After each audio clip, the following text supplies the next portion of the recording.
Vous allez en avoir dans ce processus qui vont lâcher prise. Vous allez voir des frères et des sœurs, des musulmanes et des musulmans, ils vont lâcher prise. C'est toujours comme ça qu'ont fonctionné les colonisateurs.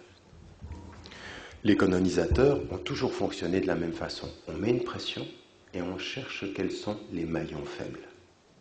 Quels sont ceux qui vont lâcher prise.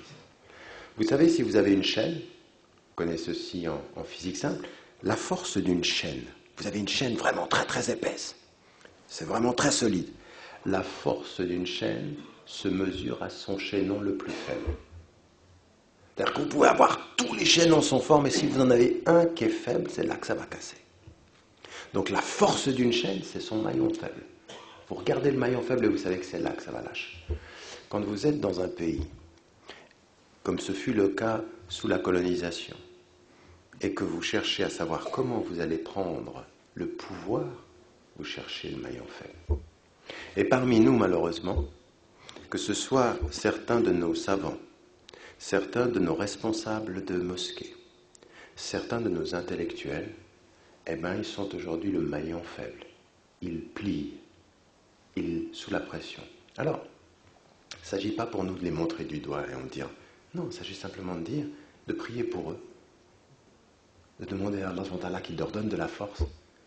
Parce que quelqu'un qui plie, s'il a une conscience, il ne sera jamais bien. Il n'y aura jamais de tuma'nina, il n'y aura jamais la paix du cœur. Oui, il y aura le calcul politique. Et aujourd'hui, je peux vous dire que j'en ai vu, moi, sur 20 ans de travail, j'en ai vu des gens qui pliaient, qui finalement disent que le pouvoir a envie qu'on dise, qui, effectivement, ils plient surtout. Il ne faut pas qu'on plie. Mais pour ne pas plier, contrairement à ce que vous pensez, ça n'est pas simplement en résistant à la pression. La meilleure réponse à la pression n'est pas la résistance uniquement, c'est la résistance au nom d'une vision. Comprenez bien ce que je suis en train de dire. Il y en a qui, sous la pression, ils résistent juste comme ça, au coup par coup, ils résistent, et ils deviennent des victimes. C'est-à-dire qu'ils sont uniquement dans la résistance. Alors on fait des mosquées, on fait des organisations, mais on résiste seulement. Attention, il faut qu'on maintienne l'islam, la connaissance et tout ça, c'est très bien. Mais tout ça n'a de force que si cette résistance, elle est liée à une vision. Elle est liée à un chemin. Quel est le mot qui traduit le mieux la notion de vision en islam? Contrairement à ce que vous pensez, le mot le plus spécifique qu'on utilise parfois pour le traduire par la loi islamique, par les fuqaha c'est des juristes, c'est des gens qui travaillent dans la loi. Eux, ils ont traduit sharia par la notion de loi islamique. Mais plus que ça, l'étymologie du mot, c'est le chemin qui mène à la source. Il y a une notion de chemin, de vision. Pourquoi? Parce que ce chemin que nous suivons, et qui a toute la terminologie arabe, est le huda, wa sabil, fi sabilillah. Ce qu'on dit fi sabilillah, c'est sur le chemin de Dieu. C'est-à-dire, c'est quoi sur le chemin de Dieu? Ça veut dire quoi? Il y a des choses simples qu'on dit comme ça, fi sabilillah. Ça veut dire quoi, fi sabilillah? Ça veut dire, je fais ça pour me rapprocher d'Allah subhanahu wa ta'ala. Parce qu'Allah subhanahu wa ta'ala, qu'est-ce qu'il nous dit? Si mon Seigneur, si mon serviteur te demande à mon sujet, je suis proche. Moi, je suis proche. Mais lui, pourquoi il fait des doigts? Pourquoi? Pourquoi vous faites des doigts? Pourquoi vous faites des doigts? Mais pour vous rapprocher. Lui, il est proche, mais il attend que vous veniez. Et si vous venez à lui en marchant, il vient à vous en courant. Vous vous souvenez de ça? Des choses élémentaires. C'est tout dans un travail de rapprochement. Donc nous, notre vision, qu'est-ce que c'est? Nous ne nous rapprochons jamais autant d'Allah subhanahu wa ta'ala que quand nous purifions notre cœur et que nous réformons nos sociétés. Oui, c'est ça notre but. Purifier le cœur, taskiyat al-nafs wa islah al-mujtama. Oui, on dit même islah al-nafs. Mais le plus important, c'est taskiyat al-nufus. C'est vraiment la purification. Et en même temps qu'on fait ça, islah al-mujtama, la réforme. Et ça, c'est de la résistance. Taskiyat al-nafs, qu'est-ce que c'est? Quand vous dites je purifie mon cœur, c'est quoi? C'est que vous résistez à tout ce qui a le mal.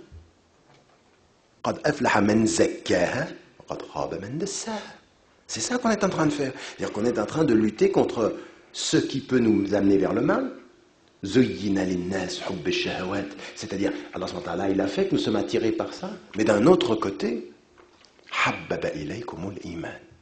On est entre les deux. Donc tasqiyat al-nafs, c'est lutter contre ça et aller dans ce chemin-là. Et islah al-mujtama', c'est quoi? On a la formule. كنتم خير أمة أخرجت للناس تأمرون بالمعروف وتنهون عن المنكر.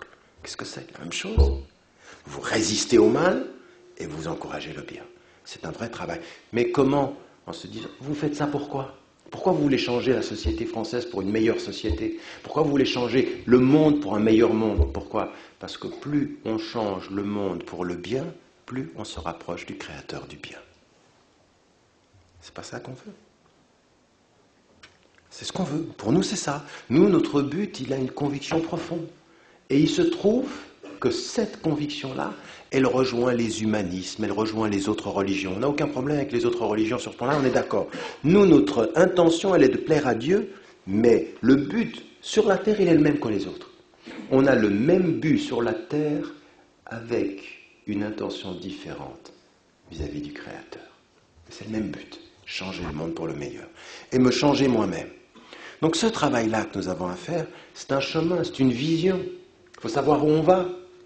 Pour savoir où on va, il faut savoir d'où on part. Donc la notion même de charia, ce n'est pas uniquement des lois, c'est des règles en fonction d'un but. Des règles en fonction d'un but. Toutes nos règles, ce que nous disait Shatibi, ce que nous disaient avant lui les maîtres de cette école comme Abu Hamid el-Razali, ce qui lui avait dit Jouaini qui était son maître, c'était de dire finalement tout ce que vous trouvez dans l'islam, tous les interdits et toutes les obligations sont pourquoi? Pour le bien de l'homme. C'est pour notre bien. C'est pour que nous nous rapprochions de Dieu et qu'en même temps nous produisions du bien autour de nous. Donc tout ça, nous sommes d'accord. Ayant dit cela, dans cette vision-là, qu'est-ce que nous avons à faire pour pouvoir accomplir cette vision-là? Eh bien, un autre mot qui est essentiel pour nous, c'est des djihad. Djihad al-nafs ou al-jihad fi dakhil al-mujtama.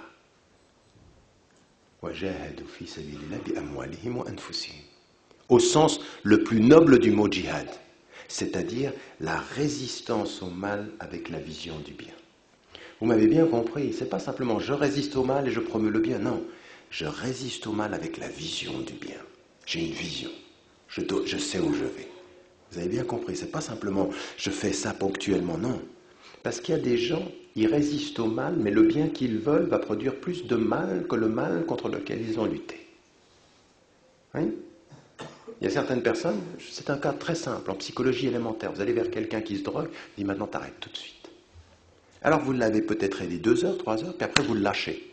Et lui, après s'être arrêté pendant un moment, si vous n'êtes pas dans l'accompagnement, il tombe encore plus bas. Donc vous avez arrêté un mal, mais vous n'aviez pas la vision de comment vous le menez au bien. Sans vision pour le bien, vous l'avez mené 2 fois plus mal. Et il y en a, j'en ai reconnu, moi, des jeunes comme ça, qui se sont suicidés parce que ceux qui les ont aidés, les ont aidés contre le mal sans vision du bien. Parce que la vision du bien, ça demande de la spécialisation. On doit savoir ce qu'on veut. Où je vais avec toi? Si je te demande d'arrêter maintenant, vous savez, il y a des gens qui arrêtent la cigarette, ils vous disent « maintenant j'arrête ». Et il y a des gens pour qu'ils arrêtent la cigarette, il leur faut 1 mois. On va passer de 20 cigarettes à 18 cigarettes. Ça dépend de la psychologie. Si vous arrivez et que vous n'avez pas étudié la personne et vous dites « t'arrêtes tout de suite » et que lui, il lui faut du temps, vous avez arrêté un mal, mais vous ne savez pas où vous le menez. Vous ne l'amenez pas au bien. Parce que vous avez la notion de la lutte contre le mal, mais vous n'avez pas la vision du bien. Parce que la vision du bien considère toujours, vous connaissez les gens à qui vous adressez. La vision du bien pour la France, il faut connaître la France. Vous comprenez ce que je veux dire? On sait ce qu'on ne veut pas, mais il faut connaître la société et les gens avec lesquels on va aller vers le mieux. Ça, c'est la charia au sens noble du terme, au sens spacieux du terme, au sens large du terme, avec une notion très noble du djihad, de la résistance, avec une notion de réforme de soi et de la société.